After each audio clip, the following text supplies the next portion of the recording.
This will hopefully be a quick video showing how to solve a matrix in one of the TI calculators.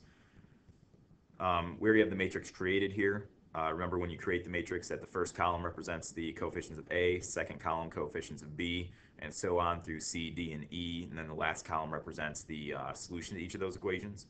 So once you know what your matrix is going to be, you want to input it into the calculator. So you're going to want to go into your matrix menu, which is the second button, and then matrix, which is about the fourth one down there.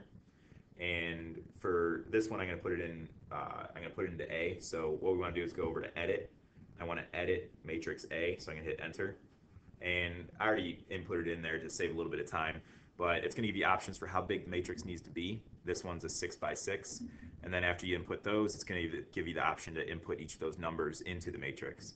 So once you have the matrix entered into the calculator, you can quit back to your main screen there. And then to solve this matrix, what we want to do is you want to go back into your matrix menu, and you want to go over to the math menu. And we want option B, which says RREF. So scroll down to there. So there's option B right there, and you want to hit enter, and that'll bring that calculation onto your home screen there. And now we want to select the matrix that we want to solve. In this case, it was matrix A. So I'm going to go back to my matrix menu again. I'm going to hit enter on the A.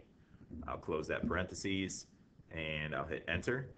And it's going to go ahead and calculate the identity matrix for that. So you can see in the column on the right-hand side, it's telling me what the coefficient for each of my variables needs to be. So this is going to be a coefficient of 1/4 for A. I'm sorry, not a coefficient. The value of A is going to be 1/4.